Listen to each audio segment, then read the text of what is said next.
రాజస్థాన్‌లోని ప్రతాప్‌గఢ్ జిల్లాలో సుశీల మీనా అనే ఒక అమ్మాయి క్రికెట్ ఆడుతుంటే బౌలింగ్ యాక్షన్ బాగుందని చెప్పి వీడియో తీసి సోషల్ మీడియాలో పెట్టడం జరిగింది. సో, ఆ విషయం సచిన్ సార్ చూసి ఆ వీడియోని షేర్ చేయగానే ఎంతో వైరల్ అయింది. అలాగే రాజస్థాన్ క్రికెట్ సంఘం కూడా వెళ్ళి ఆమె దత్తత తీసుకొని క్రికెట్ ఆడిస్తున్నారు. చాలా డెవలప్ చేస్తున్నారు. బాగానే ఉంది. కానీ సచిన్ సార్ కూడా ఒక కొడుకున్నాడు. అర్జున్ టెండూల్కర్ చాలా రోజుల నుంచి క్రికెట్ ఆడుతున్నాడు. బ్యాటింగ్ కూడా వేస్తున్నాడు. కానీ అతన్ని మాత్రం ఐపీఎల్లో సరిగా ఆడనివ్వడం లేదు.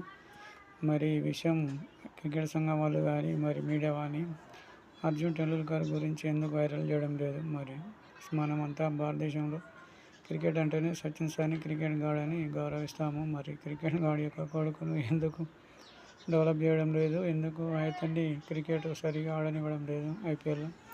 ఐపీఎల్కి ఎక్కడెక్కడ నుంచి ఎన్నో రాష్ట్రాల నుంచి క్రికెటర్లు వచ్చి బౌలింగ్లో బ్యాటింగ్ వచ్చేసి సక్సెస్ అవుతున్నారు. వాళ్ళ తల్లిదండ్రుల పేరు నిలుపుతున్నారు. కానీ సచిన్ సార్ కొడుకును మాత్రం సరిగా ఆడనివ్వడం లేదు.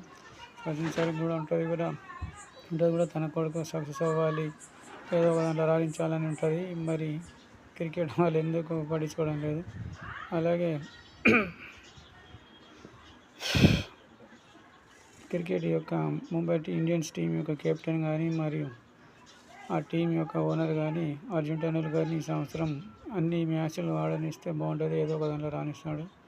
ఇది ఈ విషయం ఎందుకు చెప్తున్నానంటే సచిన్ సార్ని మనమంతా ఎంత గౌరవిస్తామో ఆ విషయంపై అర్జున్ టెండూల్కర్ని కూడా అంతే గౌరవిస్తే బాగుంటుంది. ఐపీఎల్ ఏం పెద్ద వరల్డ్ కప్ ఏం టీం కాదు. వరల్డ్ కప్కి ఏమి వెళ్ళరు వీళ్ళంతా అందులో ఆడిన వాళ్ళు. అది కేవలం ఇండియన్ ప్రీమియర్ లీగ్. అందులో ఇండియన్ క్రికెటర్లు ఎవరైనా ఆడచ్చు, ఆడకపోవచ్చు. ఏం పెద్ద నష్టం వచ్చింది ఏం లేదు ఆ కప్తో. అందులో ఒక ప్లేయర్ ఆడకపోతే ఏమో టీంకు మొత్తం వచ్చిన నష్టం ఏం లేదు. టీం అంతా చెడిపోయేది ఏమి ఉండదు. కావున ఆ విషయం మనందరూ తెలుసు. కేవలం అది జస్ట్ ఎంటర్టైన్మెంట్ కోసమే పెట్టారు ఇండియాలో. అది పెద్ద దాంతో ఒరిగేది ఏం లేదు క్రికెటర్లకు. కేవలం అది మనీ కోసమే ఆడుతున్నారు అందరూ. అందులో రాణిస్తేనే కొంతమందిని ఇండియన్ టీంకి సెలెక్షన్ చేస్తున్నారు. ఒకవేళ అర్జున్ టెండూల్కర్ ఇందులో సక్సెస్ అవ్వకుంటే ఇండియన్ టీంకు తీసుకోవచ్చు, లేకపోతే లే. కానీ కేవలం ఒకసారి అతన్ని కూడా అన్ని మ్యాచ్లు ఆడనిస్తే బాగుంటుంది. మీరు కూడా మీడియా కానీ ఇండియన్ క్రికెట్ ఫ్యాన్స్ కానీ ఒకసారి ముంబై ఇండియన్స్ టీం మీద మరియు ఆ టీం ఓనర్ మీద ఒత్తిడి తీసుకొచ్చి అర్జున్ టెండూల్కర్ని అన్ని మ్యాచ్లు ఆడేలా చేస్తారని చూడగలరు.